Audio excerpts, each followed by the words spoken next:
눈물로 묻은 가슴에 꽃이 피었다. 해마다 11월이 오면 가슴이 아린다. 2009년 7살이던 외동아들 석규가 하늘의 별이 된 그달이니까. 녀석이 지금 우리와 함께 있다면 고등학교 3학년. 한창 입시를 준비하고 있었을 터. 매일 밤낮으로 우리 부부도 누구 못지않게 입시 준비를 도왔을 텐데.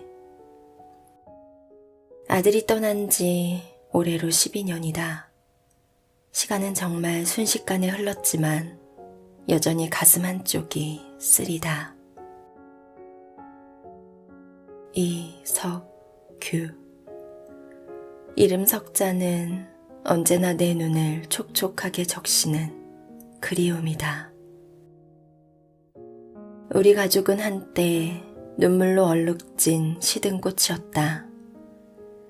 하나가 시들면 주변의 꽃도 함께 지듯이 석규를 잃고 하루하루 메말라갔다. 아들의 숨결이 느껴지는 장난감과 속옷조차 버리지 못했다. 천천히 치유해야 할 숙제 같은 것들이라 강제로 떠나보내고 싶진 않다. 그래도 슬픔을 사랑으로 아름답게 꽃피우려 한다. 여전히 아들의 사랑스러운 모습을 추억하며 늘 아들의 부재에 눈물이 흐르지만 이제는 슬픔을 사랑으로 아름답게 피우려 한다. 내가 흘린 눈물만큼 다른 사람의 눈물을 따뜻하게 닦아주고 사랑을 나누는 것이 아들이 바라는 아버지의 모습일 테니까. 아들아, 선물 같은 내 아들아, 너는 꽃이 되었구나. 안녕하세요, 향기책방입니다.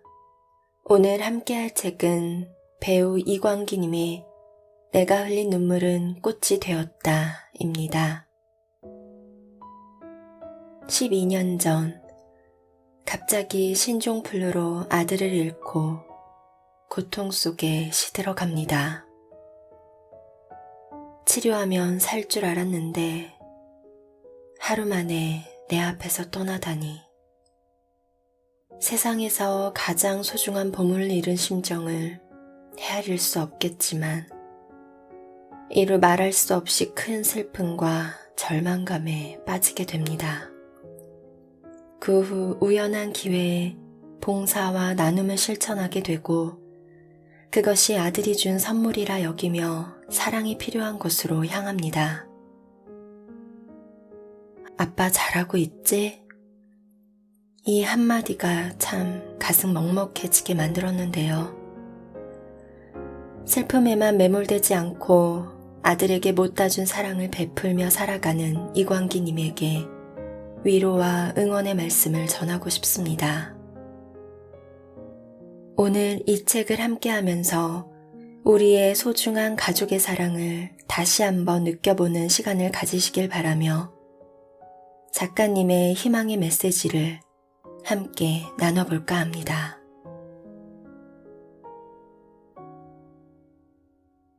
(2009년 11월 6일) 금요일.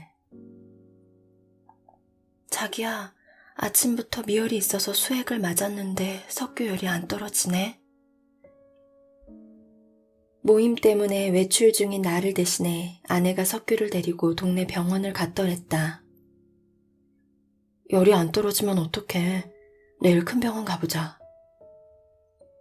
석규를 들쳐업고 아내와 함께 병원으로 내달렸다. 더운 나라인 필리핀에서 살다 돌아온 터 갑작스러운 추위 때문에 감기 걸렸을 거라고 대수롭지 않게 생각했다. 의료진은 급성 폐렴 같다고 했다. 입원을 결정했다. 갑자기 구토 증세를 보였고 그때부터 우리는 불안해졌다. 무슨 비가 그렇게도 오던지 석규는 천둥 번개가 무섭다고 했다. 아빠, 하늘 하늘에서 번개가 쳐. 아빠, 병원에서 나가면 장난감 사줄 거지? 아직은 어린애라서 아픈 그 와중에도 장난감 얘기를 했다. 8일 새벽이었다. 여보, 일어나봐. 석규가 이상해. 침대 한편에 눈을 붙이고 있던 나는 아내의 다급한 목소리에 놀랐다. 즉시 중환자실로 옮겨졌다. 그때부터 심장이 두근거리고 정신이 혼미해졌다. 급하게 투입된 의료진도 분주했다. 석규의 호흡이 가빠졌다. 산소호흡기를 끼우더니 약을 투약하고 40분간 심폐소생술까지 시행했다. 하지만 11월 8일 오전 9시 49분 석규는 더 이상 숨을 쉬지 않았다.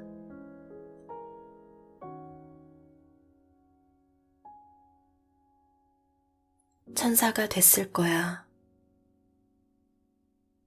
석규가 떠난 후 주변에서 우리 가족에게 그렇게들 다독였다. 그렇지만 난 솔직히 말해 위로가 되지 않았다. 아이를 떠나보내고 아내와 나는 죄책감에 빠졌다.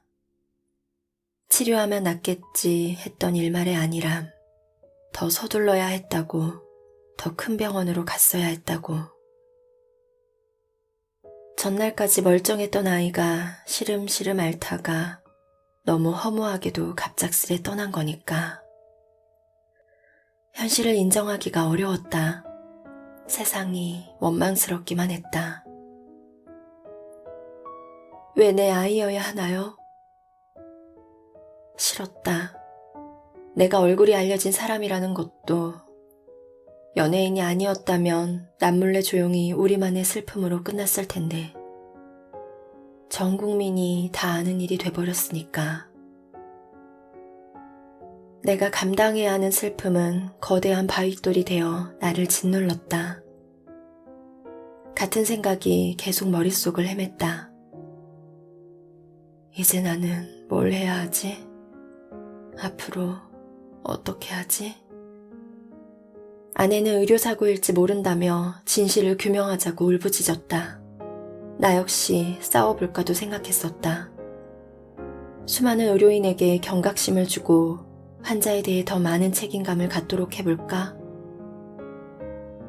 하지만 관뒀다. 석규가 입원한 병원의 응급실, 중환자실 의료진은 최선을 다했다. 뜻하지 않게 벌어진 일인데 그걸 끄집어내는 것이 맞을까 싶었다. 고통은 나 하나로 끝났으면 좋겠다는 생각이 컸다. 물론 우리 아이가 다시 살아 돌아올 수 있다면 나는 당연히 그렇게 했을 거다. 그러나 결국 남는 건 아무것도 없을 거였고 설사 의료사고로 인정돼서 합의금을 받으면 또 무엇 하나. 입건할 때 아들의 마지막 모습은 너무나 평안했고 예뻤다. 그냥 이대로 아름답게 보내주는 게 낫다는 생각이 들었다. 나는 아내를 볼 때마다, 아내는 나를 볼 때마다 아들 얼굴이 떠올라 서로를 보는 게 고통스러웠다. 저마다 슬픔에 겨워 서로를 위로할 힘이 없었다. 그 와중에 석규가 신종플루로 사망했다는 소식이 언론을 통해 알려졌다. 그 바람에 응급실에는 평소 10배가 넘는 아이들이 찾아온다는 얘기가 들렸다. 장례식장에 온 조문계 몇몇은 이렇게 위로했다. 석규 덕분에 치료 시기를 놓칠 뻔한 아이들이 살았다고. 석규가 아이들의 목숨을 구해준 거니까 천사가 됐을 거라고. 천사. 우리에겐 천사보다 내 아들이 필요한데 왜 하필 석규여야만 했는지 하늘이 원망스럽기만 했다. 하나도 버리지 못하는 미련. 집에 들어가면 아이가 소파에 자동차 장난감을 잔뜩 어질러 놨던 모습이 떠오르고 너무 괴로워서 이사를 가버릴까 싶다가도 그렇게 떠나면 혹시 석규의 흔적이 영영 사라져버리는 것 같아서 그조차도 못했다. 갖고 놀던 장난감, 속옷 하나조차도 아이의 숨결이 느껴져 차마 버리지 못했다. 그렇게 억지로 슬픔의 보따리를 부여잡고 있는데 한순간에 무너져 버렸다. 가족들에게 약한 모습을 보이지 않으려고 그간 애를 썼지만 아들의 사망 신고를 하는 날은 주체할 수 없는 슬픔에 주저앉았다. 사망 신고를 하기 직전 이석규라고 이름이 있는 주민등록등본을 15통을 뗐다. 이렇게라도 하지 않으면 석규가 우리 곁에서 영원히 사라질 것만 같았기에 그때부터였던 것 같다. 초등학교 앞은 지나질 못하고 돌아서 다녔다. 지금도 여전히 학교 앞을 지나는 건 힘들다. 어느 날 새벽 홀로 차를 운전하며 달렸다. 갑자기 추모 안에 잠들어 있는 아들이 보고 싶어졌다. 미치도록 보고 싶은 내 아들. 정말 아이가 천사가 돼서 천국에 갔겠지? 혹시 못 가고 추위에 떨면서 배회하고 있으면 어떻게 하지? 점점 불안한 마음이 커지더니 나중엔 별별 생각이 다 들었다. 어느샌가 나는 엑셀러레이터를 꾹 밟은 채 핸들을 마구 돌렸다. 새벽이라서 도로에 차가 없었으니 망정이지. 나는 영락없는 만취 운전자의 꼴이었다. 손 가는 대로 CD 플레이어 버튼을 눌렀다. 노랫말이 온통 내 어지러운 마음에 쏙 들어왔다. 가사가 마치 내게 하는 말로 들렸다. 그 순간 정신이 번쩍 나서는 갓길로 차를 세웠다. 내가 지금 무슨 짓을 한 거지? 운전대의 머리를 박고 나는 한참을 울었다.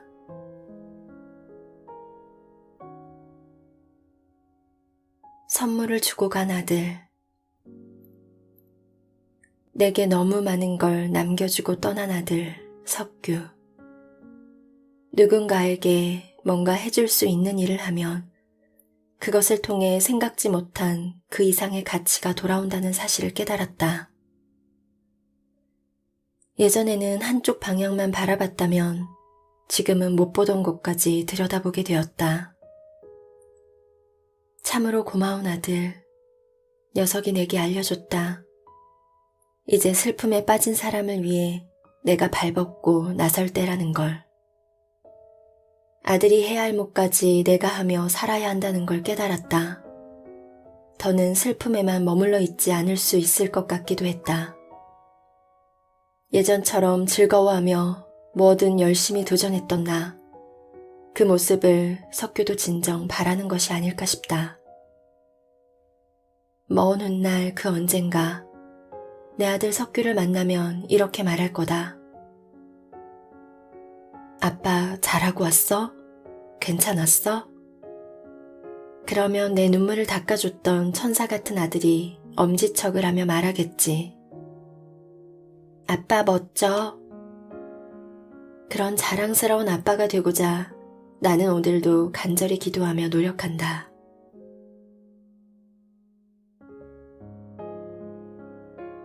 월드비전 홍보대사.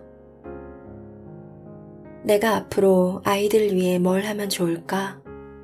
나만이 할 수 있는 건 무엇일까? IT를 다녀온 후 고민이 시작됐다. 지진이 난 후 현장의 그 참혹함을 보지 못했다면 모를까? 완전히 폐허가 된 IT를 한 번의 봉사활동으로 끝낼 수 없었다. 다시 일어날 수 있도록 내가 할 수 있는 일을 찾아야 했고 그렇게 되길 간절히 바랬다. 결국 나는 한국 월드비전 홍보대사가 됐다.